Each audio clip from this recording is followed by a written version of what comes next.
नमस्कार दोस्तों, चलिए आपका स्वागत है Shadab school of English and GK GS में। आज की इस मुलाकात में मैं बात करने जा रहा हूं कि क्या नियोजित शिक्षकों का प्रमोशन होने वाला है। चूँकि एक कोर्ट का ऑर्डर जो है वो वायरल किया जा रहा है, आप लोगों तक भी हो सकता है वो कोर्ट का ऑर्डर पहुंचा हो, तो इसकी संभावना क्या है, उसी सिलसिले में मैं आज आपके से क्या करूँगा, बात करूँगा।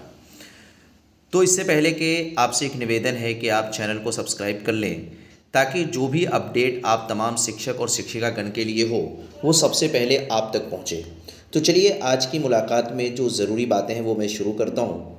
जैसा कि आपने कोर्ट का ऑर्डर सुना होगा, देखा होगा कि भाई नियोजित शिक्षकों को क्या दिया जाएगा, प्रमोशन दिया जाएगा। वो तमाम शिक्षकगण जो शिक्षा मित्र के हवाले से या फिर है ना डायरेक्ट जो है जिनको बहाल किया गया था 2006 में, उसके बाद भी कुछ लोगों को बहाल किया गया, तो काफ़ी लंबे समय से वो कार्यरत हैं, लेकिन अभी तक उनको प्रमोशन नहीं मिला है। तो इसके मायने क्या है, क्या हो सकता है। तो एक बात तो आप जान लीजिए कि इस तरह का जो भी कोर्ट का फैसला आता है तो ये पूरी तरह से सरकार पर डिपेंड करता है कि सरकार चाहे तो वो आपको दे भी सकती है और चाहे तो वो नहीं भी दे सकती है। चूँकि ये किस दायरे में आता है, ये राज्य के नीति निदेशक तत्व के दायरे में एक तरह से आता है, जो कि हमारे संविधान के भाग 4 में कहा गया है। देखिए, जनता को 2 तरह के अधिकार दिए गए हैं। एक मूल अधिकार दिया गया है जो कि जनता को मिलने ही मिलने हैं, उसको किसी भी तरह से टाला नहीं जा सकता, और दूसरे कुछ अधिकार ऐसे थे जो कि सरकार के हवाले कर दिए गए कि सरकार, अगर सरकार के पास गुंजाइश हो, अगर सरकार दे सकती है वो चीज़ें तो सरकार दे, वरना वो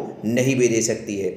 जैसा कि इससे पहले 2019 में भी हम लड़ाई लड़ रहे थे समान काम समान वेतन को लेकर, जहां पर के कोर्ट में हम लोगों की हार एक तरह से साबित हुई, जहां पर के सरकार ने ये कह दिया था कि भाई हमारे पास इतना बजट नहीं है कि हम सबको समान काम समान वेतन दें। ये हमारे संविधान के अनुच्छेद 39 में ये बात कही गई है कि समान काम के लिए समान वेतन दिया जाना चाहिए, हमारे संविधान में लिखित है।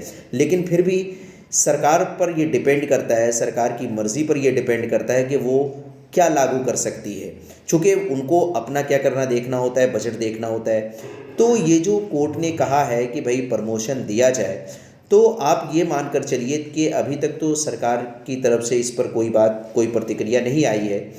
लेकिन हाँ, आप थोड़ा सा एक अनुमान लगा सकते हैं, चूँकि ये चुनावी साल है, तो चुनावी साल में बहुत कुछ बदलता हुआ हमें दिखता है। तो हो सकता है कि आप तमाम नियोजित शिक्षक और शिक्षिकागण के लिए कुछ अनाउंसमेंट आ जाए सरकार की तरफ से। हालांकि अभी तक तो ऐसी कोई प्रतिक्रिया नहीं आई है, तो इंतज़ार करना होगा हमें, और इंतज़ार करके देखना होगा कि सरकार इस पर क्या अपनी प्रतिक्रिया देती है। लेकिन हाँ, आप ये मान कर चले कि कोर्ट ने जो ऑर्डर दिया ये पूरी तरह से फिक्स नहीं है, सरकार के ऊपर डिपेंड करता है। ये उसी तरह से जिस तरह से इससे पहले 1 साल पहले एनआईओज़ के लेकर कोर्ट ने ये कहा था कि भाई उन लोगों को निकाल दिया जाए, लेकिन निकाला सरकार ने नहीं था। तो ठीक उसी तरह से। ओके, थैंक यू, आपका दिन मंगलमय हो।